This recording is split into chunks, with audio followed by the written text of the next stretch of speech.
Good day, I am Rinalyn Hart Ramos from BSA23 and this case is about Songfo and Company versus Hawaiian Philco GR number 23769.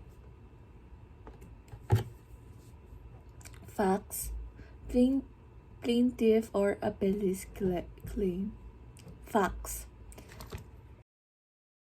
Plaintiff's claim. Songfo and Company, which is the plaintiff, presented a complaint with two causes of action for breach of contract against the Hawaiian Philippine Co., the defendant.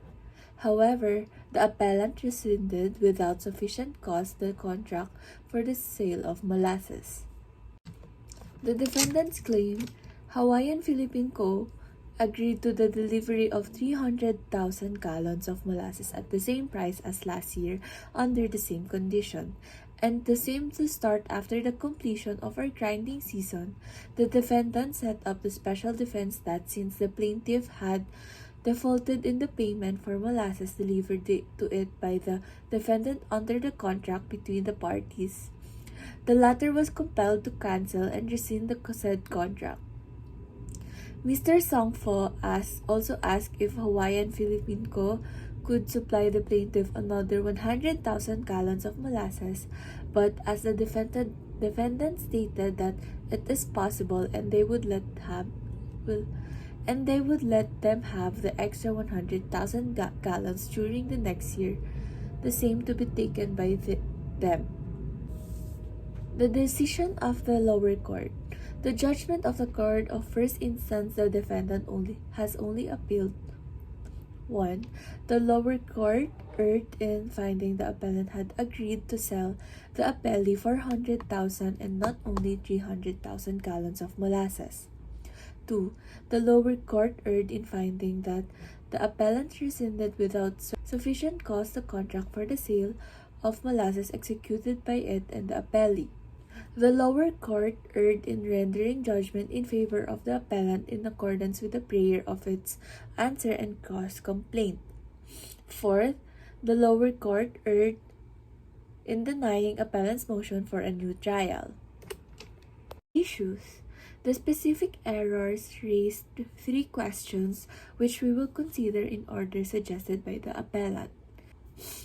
1. Did the defendant agree to sell the plaintiff 400,000 gallons of molasses or 300,000 gallons of molasses? The trial court found the former amount to be corrected.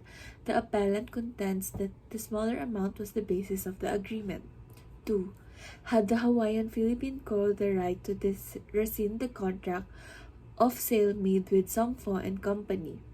3. On the basis first of a contract for 300,000 gallons of molasses and second of a contract imprudently breached by Hawaiian Philippine Co., what is the measure of damages? We again turn the facts as agreed upon by the parties.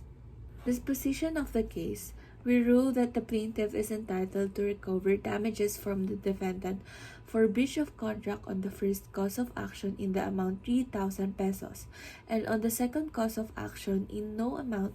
Appellant's assignments of error are accordingly found to be well taken in part and not well taken in part.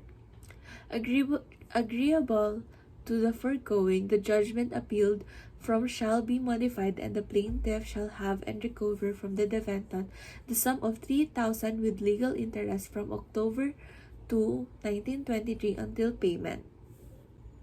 Dictum.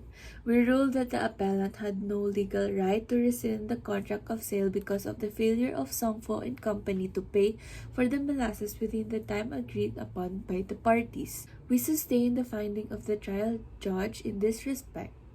In the first place, the testimony which Mr. Song Heng would have been given undoubtedly would follow the same line of thought as found in the decision of the trial court, which we have found to be unsustainable.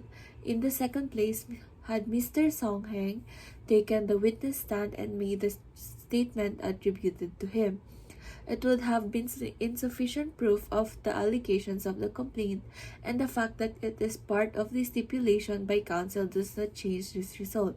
And lastly, the testimony of the witness Song Heng, if we may dignify it as such, there is conclusion, not a proven fact, as to what items of the more than 14,000 pesos of alleged lost profits, whether loss of sales or loss of customers or whatnot, we have no means of knowing. And that's all for the case of Songfo and Company versus Hawaiian Philippine Co. GR number 23769. Thank you.